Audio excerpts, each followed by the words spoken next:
सोन्याची जेजुरी देव गेले जेजुरा निळा घोडा अगडदुम नगारा सोन्याची जेजुरी देव गेले जेजुरा निळा घोडा पाव में तोडा कमरी कर पटा मिहिर मस्तकी तुरा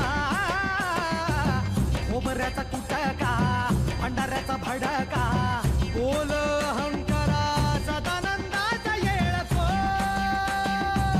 सदानंदाचा येळको जय देव जय देव जय देव जय देव जय देव जय शिव मातंगा जय देव जय देव जय देव जय देव जय देव जय शिव मातंगा हरिवर्धन मल्हारी तुझी प्रचंड जय देव जय देव जय देव जय देव जय देव जय शिव मातंगा हरिवर्धन मल्हारी तुझी प्रचंड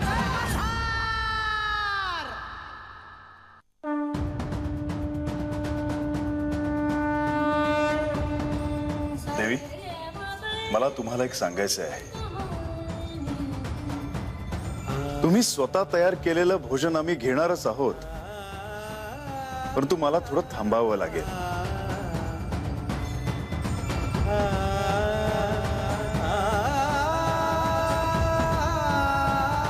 का?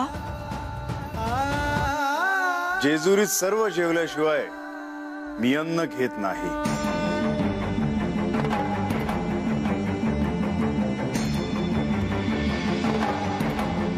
आता मध्यान्ह झाली आहे। हो, पण अजून काही जीव जेवलेले नाहीत। मी स्वतःच्या हाताने आपल्यासाठी भोजन तयार केले। ते भोजन थंड झाल्यावर आपण जर जेवलात तर मला नाही आवडणार।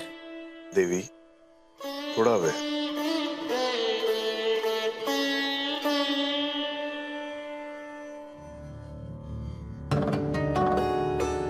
ठीक है।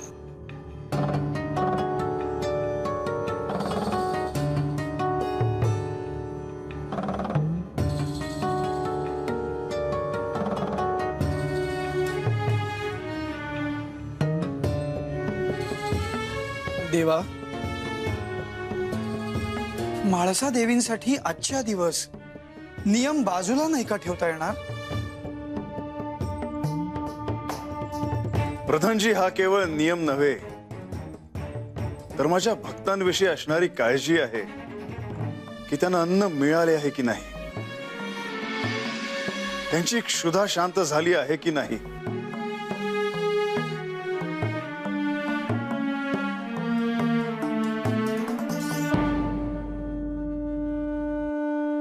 पण प्रधानजी, आपणही आपले भक्त जेवल्याशिवाय जेवत नाही।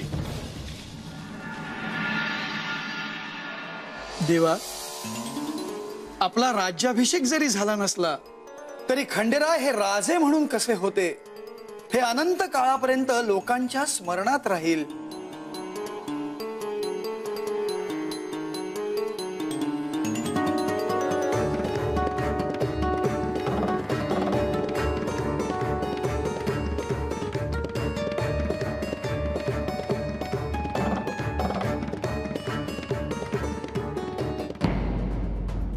म्हाळसा, आज आपण खूप सुंदर दिसत आहात। देवांना भोजनासाठी वेळ होत आहे म्हणून वाईट वाटून घेऊ नका। प्रजेतल्या प्रत्येकासाठी त्यांना किती आस्था आहे हेच यातून दिसतं ना। हो, पण मला काय वाटेल याचं त्यांना काहीच नाही।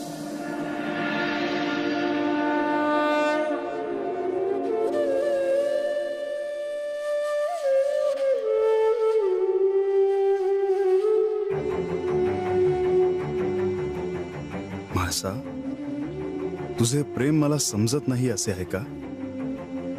पण मी जेवढा तुझा आहे तेवढाच प्रजेचाही आहे, तेवढाच मी माझ्या भक्तांचाही आहे।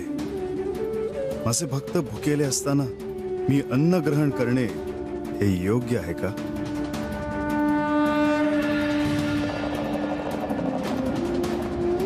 देवी, आपण साक्षात अन्नपूर्णा आहात। समस्त सृष्टीचे आपण पोषण करता। तुमच्याच आशीर्वादाने सगळे जीव तृप्त होतात, त्यांची क्षुधा शांत होते। ह्या क्षणी आपण खंडेरायांना समजून घ्यावे. देवा, आपण म्हणत आहात ते योग्यच आहे, परंतु म्हाळसेला आनंदी ठेवणं हे आपलं दायित्व आहे. त्यांना त्यांच्या मूळ स्वरूपाचं स्मरण असतं तर हा प्रश्नच नव्हता. परंतु आता परिस्थिती निराळी आहे. अनेक दिवसांनंतर म्हाळसादेवींनी उत्साहाने, आनंदानं स्वतःहून काहीतरी केलं आहे. त्यांचा हिरमोड होणार नाही एवढं आपण पहा.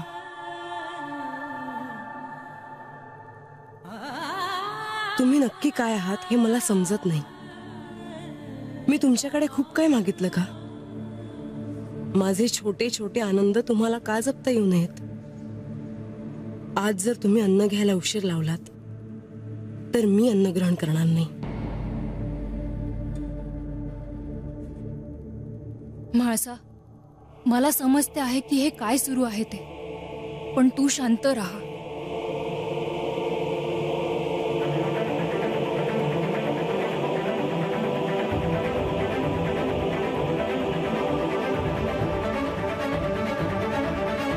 म्हाळसा, आता माझ्या सर्व भक्तांचे जेवण झाले आहे, तेव्हा आपणही आता जेवायला घेऊ. माझ्यामुळे सर्वांनाच वाट पाहावी लागली.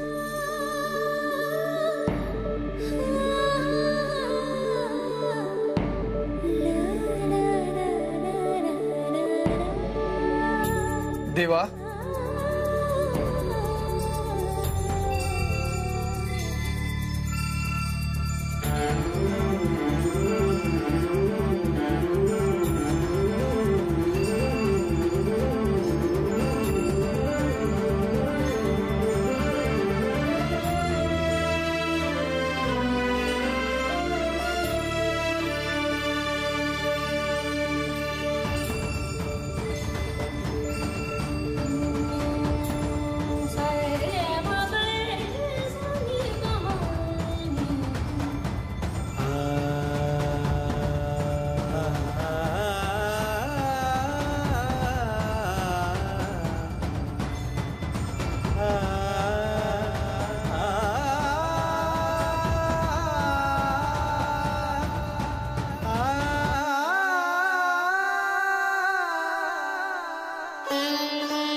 आता तुम्ही सगळे जेवायला सुरुवात करा.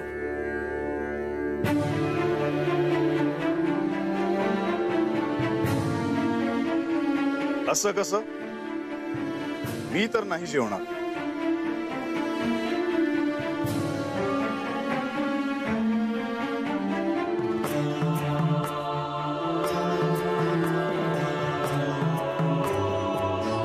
तू जेवल्याशिवाय मी कसा जेवेन?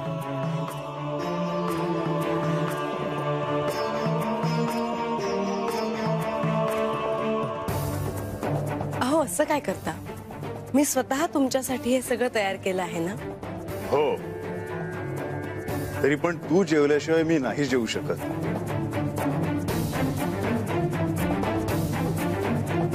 आधी तुम्ही जेवा. तुमचं जेवण झालं की मी लगेच जेवायला बसेन. लतिका, एक पाट घेऊन ये.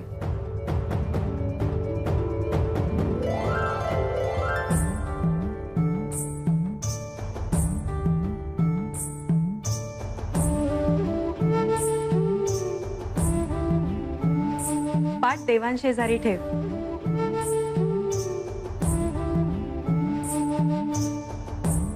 लक्ष्मी देवी, काय झालं? तुम्ही बसा ना. आता आधी तुम्ही बसा, नाहीतर आम्ही जेवणार नाही.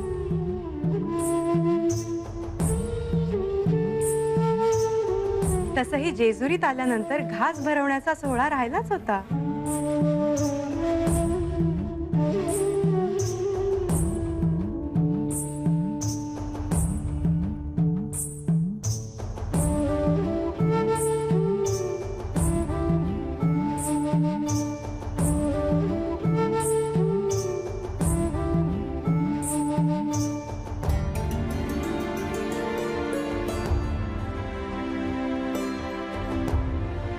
देवा,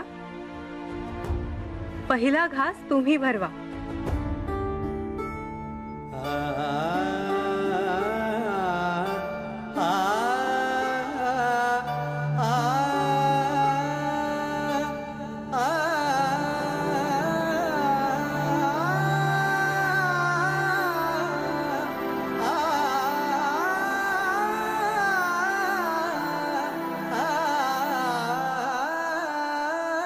म्हाळसा देवी,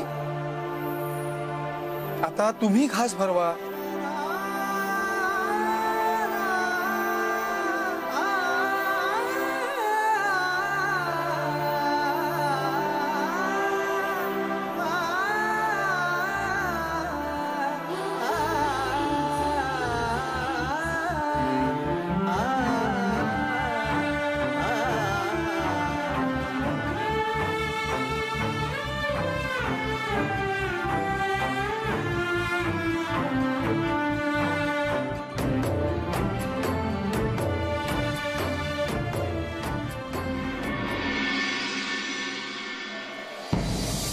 नारायण नारायण.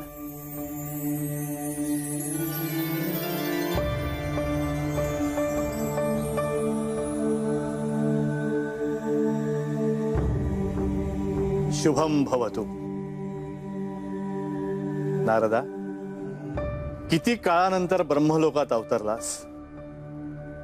पित्याचा विसर पडला असे वाटावे इतका काळ लोटला. क्षमा असावी पिताश्री. महादेवांच्या मार्तंड भैरवाचे अवतार कार्य सुरू आहे. या काळात अनेक कार्यांचे दायित्व माझ्यावर आहे. त्याच कार्यात व्यस्त होतो. ते आम्हाला माहिती आहे. तू आलास हे उत्तम झाले. मला तुझ्याशी काही बोलायचे आहे. मलाही सारखे जाणवत होते की आपण माझी आठवण करीत आहात. जेजुरीत श्री खंडेरायांच्या रूपात साक्षात महादेव, प्रधानजींच्या रूपात श्री विष्णू हे वास्तव्य करून आहेत. सोबत श्री लक्ष्मी देवी आहेतच. जे घडते आहे ते त्यांच्या साक्षीनेच घडते आहे. परंतु काय झालं पिताश्री? म्हाळसा देवी आणि बानू यांची भेट झाली तर अनर्थ होईल. श्री म्हाळसा देवी म्हणजे प्रत्यक्ष शक्तिरूप पार्वती, मूळ स्वरूप काली. बानू समोर आल्यावर त्यांचा क्रोध जर अनावर झाला तर काय घडेल हे मी तुला सांगायला नको. पिताश्री, आपण जे सांगता आहात ते मला कळते आहे. परंतु मी काय करावे? श्री महादेव हे लयतत्वाचे स्वामी आहेत. काही नष्ट झाले तर त्याचं दायित्व ते घेतीलच. श्री विष्णू शिवलीलेचा भाग म्हणून सगळं स्वीकारतील. परंतु ही वेळ महत्वाची आहे. ही टळायला हवी. पण पिताश्री, हे सर्व मी एकटे कसे करू? ब्राह्ममुहूर्तावर मी जेजुरी गडावर येईन. तिथे श्री खंडेराय, श्री प्रधानजी, श्री लक्ष्मी देवी यांच्याशी मला बोलायलाच हवे. नारायण नारायण.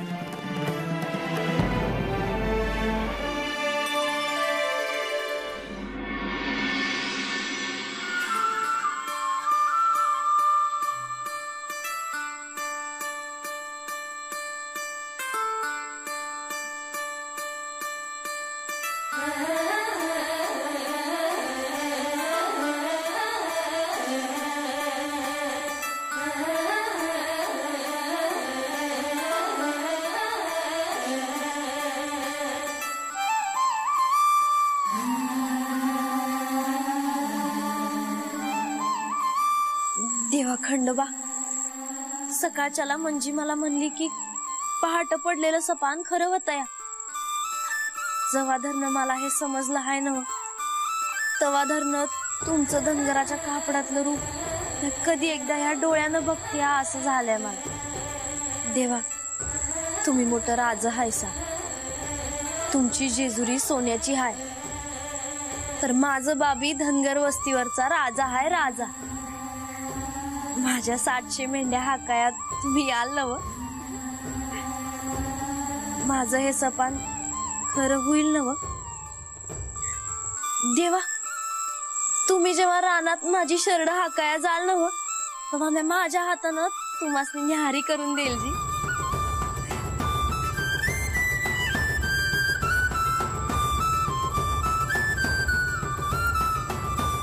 माझ्या बी डोक्यात काय एक खूळ येत आहे.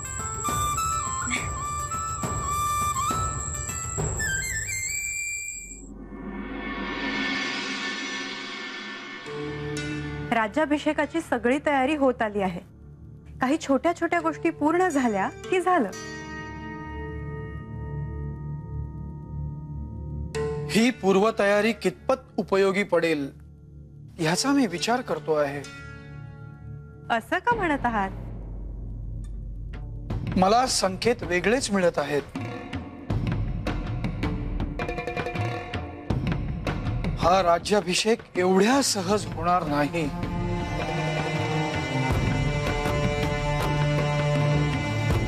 मी सगळी पूर्वतयारी करते आहे, परंतु का कुणास ठाऊक मला देखील तुम्ही म्हणता तसंच वाटत आहे.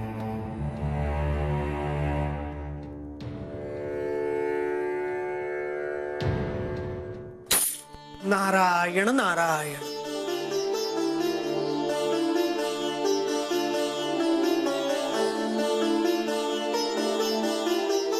क्षमा असावी, मी थेट आपल्या समक्ष आलो, कुठलीही पूर्वसूचना न देता.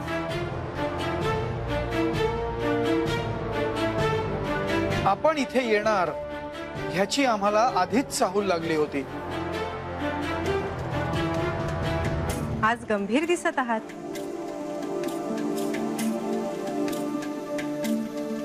काय वार्ता घेऊन आला आहात?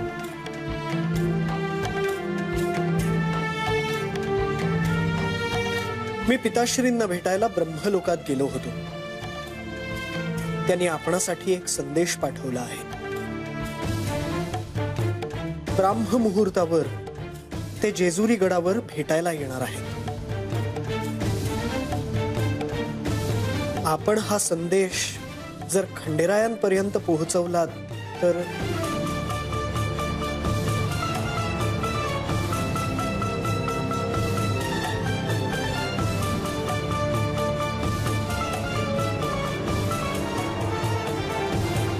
राज्याभिषेक किमान 1 मास तरी पुढे न्यावा असं पिताश्रींचं म्हणणं आहे.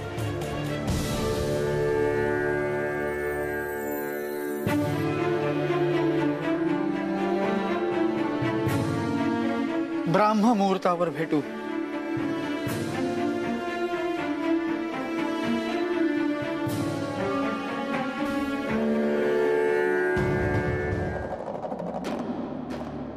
मुनिवर,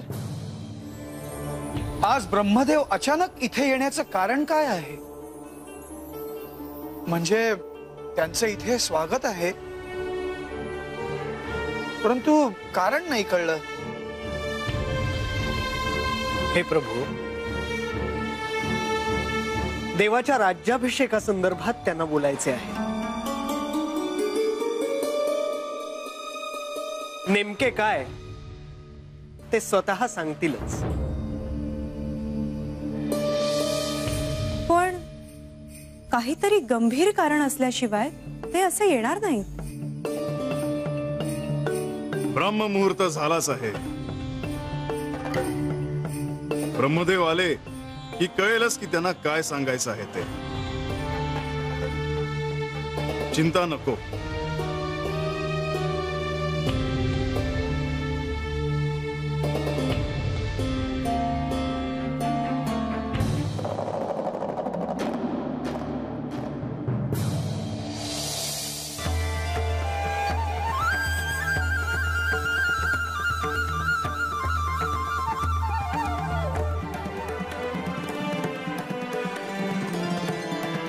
जेजुरीत आपले स्वागत आहे. आज जेजुरीत येण्याचा योग आला. देवा, ही सोन्याची जेजुरी खरोखरच अद्भुत आहे. आपण इथे आल्यामुळे किती काळानंतर त्रिदेव एकत्र आले. तुम्हा दोघांबरोबरच श्री लक्ष्मी देवींना पाहून मला खूप आनंद झाला.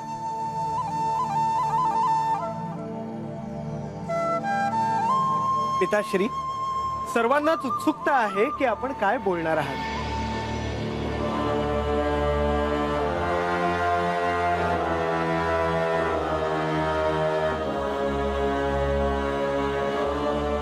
श्री खंडेरायांचा राज्याभिषेक सोहळा होणार आहे. हा आनंददायी सोहळा असेल, परंतु या राज्याभिषेक सोहळ्याला जर बानू इथे येणार असेल तर ही बाब गंभीर आहे.